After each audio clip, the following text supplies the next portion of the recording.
O programa Saber Direito dessa semana é com o professor Flávio Leles. O curso é sobre Direito Processual Penal. Tem dúvidas sobre o assunto? Mande um e-mail para nós, saberdireito@stf.jus.br. E você também pode estudar pela internet. O endereço é o www.tvjustiça.jus.br. Olá pessoal, meu nome é Flávio Leles, sou professor de Direito Processual Penal e defensor público no Estado de Minas Gerais, especificamente no Tribunal do Júri de Belo Horizonte. E é um prazer estar aqui com vocês para tratar do tema prisão provisória, liberdade e medidas cautelares. Essa é a nossa segunda aula, nós vamos continuar tratando especificamente nesta aula da prisão em flagrante. Nós já tivemos a oportunidade de trabalhar na aula anterior, vamos concluir esse estudo da prisão em flagrante, iniciar o estudo da prisão preventiva. Sobre a prisão em flagrante, propriamente dita, vejam só o aspecto formal, né, de materializar essa prisão em flagrante. Como é que ela é materializada? Como é que ela se dá? Como é que ela acontece? Vejam só, o que ordinariamente acontece nas cidades brasileiras, né? Eu vivo em Belo Horizonte, Minas Gerais, mas a gente mais ou menos tem o conhecimento de que as coisas funcionam, né, nas demais capitais, nas outras cidades, aqui em Brasília, da mesma forma. Quem efetua a prisão em flagrante é a Polícia Militar, uma grande e esmagadora maioria dos casos. A Polícia Militar efetua a prisão em flagrante daquela pessoa que acabou de cometer, que foi presa no contexto do cometimento, a perseguição, a procura, aquilo que nós já vimos em aula anterior. Então a Polícia Militar prende. Vejam só, há aí uma necessidade, porque o policial militar, né, na grande maioria dos estados brasileiros, e aqui acredito também no DF, ele não precisa ter, né, formação jurídica. O policial militar, o soldado, o cabo, o sargento, ele não precisou de passar por um curso de direito, mas ele, acreditamos, teve uma noção básica de prisão. Isso que nós estamos trabalhando aqui. Ou seja, quando é que a pessoa está em flagrante, tem que ter essa noção. Para quê? Para que, no exercício da sua atribuição, ele possa trabalhar de conformidade com a Constituição e com a lei. Então, imaginemos que o policial militar faz a prisão em flagrante de uma determinada pessoa. O que ordinariamente acontece? Esse policial militar, ele vai registrar a ocorrência. Geralmente é uma guarnição, né, composta por 2 ou 3 policiais militares, né, às vezes um sargento, um cabo, um soldado, às vezes 2 cabos, um soldado, enfim. A guarnição faz a prisão em flagrante, às vezes pede apoio de outros policiais, né, dependendo da ocorrência, é necessário um número maior de viaturas da polícia. Enfim, a Polícia Militar prende e registra a ocorrência, né, do que aconteceu. Ao registrar a ocorrência do que aconteceu, ela encaminha esse preso ou estes presos à presença de um delegado, né? Delegado da Polícia Civil, delegado da Polícia Federal, dependendo do crime, encaminha esse preso à presença do delegado, e esse delegado, ele vai adotar algumas providências. Para quê? Para identificar se aquela prisão foi feita mesmo num contexto de flagrante. Porque ele, delegado, sim, é exigência para ocupar esse cargo que ele tenha formação jurídica, né? O delegado estudou, se formou no curso de Direito e fez um concurso público e exerce esse cargo de delegado. Então, ele tem o conhecimento do direito processual penal, precisa ter, deve ter esse conhecimento. Então, ele vai receber aquele preso. Mas o que a lei diz que ele tem que fazer? A lei diz que ele vai fazer o seguinte, que ele vai ouvir, primeiro, o condutor. Quem é o condutor? Né? O artigo 304 do Código de Processo Penal diz isso, ó. O delegado vai ouvir o condutor. Condutor é aquela pessoa que trouxe o preso, conduziu o preso à presença do delegado. No caso de policiais militares, geralmente o mais graduado ali da guarnição é que é o condutor. Então ele vai tomar o depoimento do condutor. Olha, em que contexto que você prendeu essa pessoa? Como é que ela foi presa? Nós fomos acionados via rádio, estaria acontecendo um crime e comparecemos ao local, chegamos lá, o autor estava assim, assado, estava armado, a vítima estava lá, enfim, ele descreve aquilo que ele visualizou no momento em que fez a prisão para permitir que todos nós, né, ao lermos aquele documento, que a gente diz, olha, esse cara estava mesmo em flagrante delito. Então, ele toma o depoimento do condutor. Depois, a lei diz, no artigo 304 do Código, que ele vai ouvir as testemunhas, né? 2, 3 testemunhas, que visualizaram também aquele momento em que a pessoa foi presa, para que elas possam dizer, né, o que aconteceu, para confirmar ou não aquilo que o condutor, que foi quem fez a prisão, disse do contexto em que se realizou a prisão. As testemunhas vão dizer, olha, foi assim também, a pessoa agiu dessa maneira, a polícia chegou e fez a prisão, foi perseguição, ela foi encontrada, estava dentro de casa, não estava na cena do crime, enfim. As vítimas, às vezes, do crime, dependendo também do contexto, vão ser ouvidas lá como testemunhas. E a partir do momento que o delegado ouviu o condutor e ouviu as testemunhas, ele passa a ouvir o conduzido, que é a pessoa que foi presa, levada à sua presença. E esse conduzido vai ser informado, lembre-se, lá, nossa aula anterior, vai ser informado que ele tem o direito de ficar calado, né? Direito de não responder as perguntas.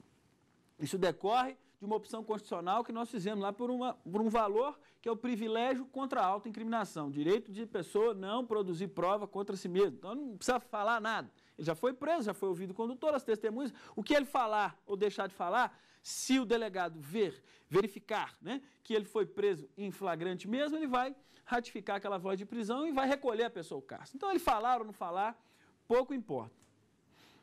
Lembrar que, nesse momento, ele tem direito, né, de avisar a família e tem direito de um advogado, se ele tiver condições de contratar um advogado, ou mesmo de ser assistido no ato pela Defensoria Pública, onde ela tiver condições de acompanhar, né, as prisões em flagrantes. Enfim, aí o delegado vai informar do direito ao silêncio e vai ouvir o conduzido. Olha, estão dizendo aqui que você estava fazendo isso, foi preso nesse contexto, que você fugiu, que você saiu correndo, ou então que você foi preso com a droga, com a arma.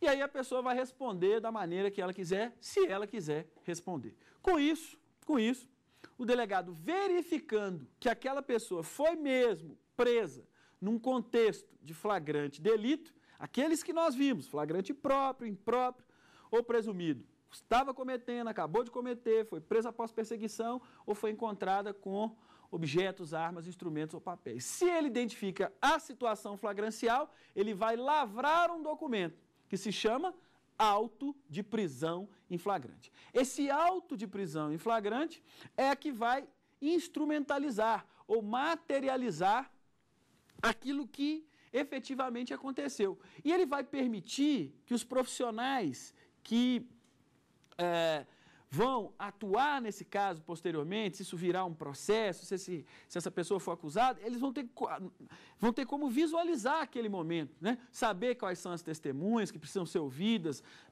durante o processo. Então é importante o auto de prisão em flagrante, que tem, de uma maneira simples, essa estrutura que eu mencionei para vocês do artigo 304. Bom, visto como é que se materializa como é que se confecciona esse auto de prisão em flagrante, o delegado vai, confirmando que a situação é flagrancial, recolhe a pessoa ao cárcere, né? Delegacia, centro de remanejamento de preso, aí cada cidade, cada município vai ter o seu lugar para esse preso aguardar. Aguardar o quê? Providências que precisam ser tomadas em relação à prisão. E aí vejam que o Código de Processo Penal ele foi alterado também em 2011 pelaquela mesma lei que eu já referi, que eu já mencionei aqui para vocês, que é a Lei 12.403 de 2011, onde no artigo 306 o legislador disse agora que o juiz deve ser comunicado imediatamente.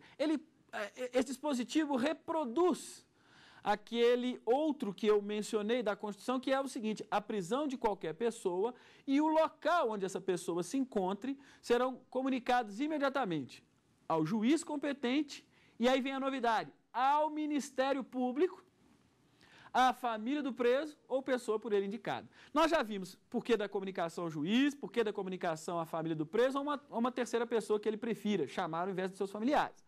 Agora, a inserção do Ministério Público no artigo 306 como uma instituição que precisa ser comunicada da prisão, é uma demonstração inequívoca do legislador da preocupação com as prisões.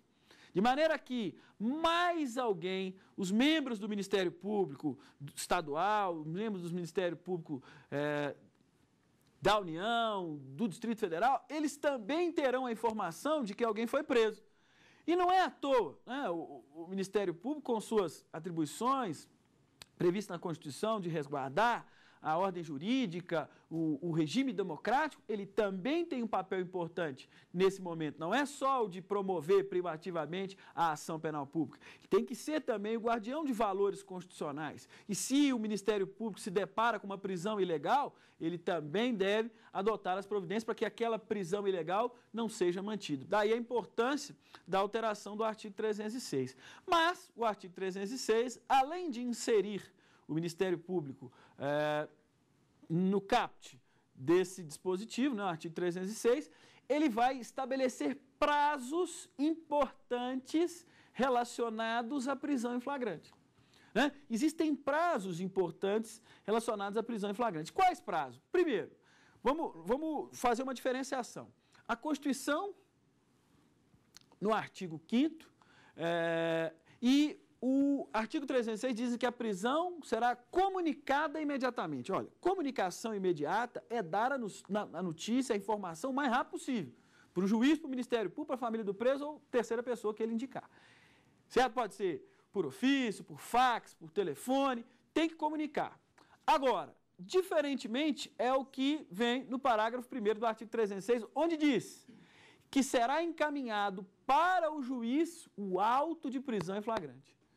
O juiz vai receber o auto de prisão em flagrante. Nós vamos, daqui a alguns instantes, ver qual é a importância, por que o juiz vai receber. Porque agora eu vou chamar uma pergunta que vem dos alunos.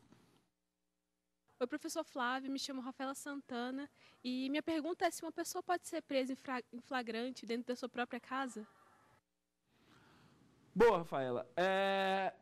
A Constituição garante que a casa é o asilo inviolável do indivíduo. Ninguém nela pode penetrar sem o consentimento do morador, salvo, em alguns casos, primeiro dos casos, em flagrante delito. Né? Caso de socorro, né, para prestar socorro, também é possível que alguém entre na casa de uma terceira pessoa sem que ela consinta, e por ordem judicial durante o dia. Então, respondendo objetivamente a sua pergunta, uma pessoa pode sim ser presa dentro de casa, desde que ela esteja, por exemplo, em flagrante delito. É o que autoriza a Constituição. Seguindo, voltando aqui para o nosso ponto, onde falávamos do artigo 306, eu dizia que o juiz tem que receber o auto de prisão em flagrante, aquele documento que foi lavrado, confeccionado pelo delegado, em até 24 horas. Por quê? Porque é o prazo que o legislador entendeu suficiente para o delegado receber o preso, ouvir as pessoas, como nós vimos, o condutor, as testemunhas, né, e encaminhar para o juiz, porque o juiz não, ele apenas foi comunicado imediatamente, mas ele não teve uma visualização, ele não sabe em que contexto aquela pessoa foi presa em flagrante, que é o caso do 306. Então ele vai receber o APF, né? O APF, que é o auto de prisão em flagrante. Ele vai ler aquele documento, ou pelo menos ele deve, né, ler aquele documento com extremo cuidado, com extremo zelo, para exatamente verificar se aquela pessoa foi presa no que nós chamamos de situação flagrancial. Se foi presa numa situação flagrancial, o juiz não deve relaxar a prisão, porque ela não é uma prisão ilegal. Ponto número 1, certo? O que ele vai fazer? Num segundo momento, o juiz vai ter que definir se a pessoa vai continuar presa, porque é necessário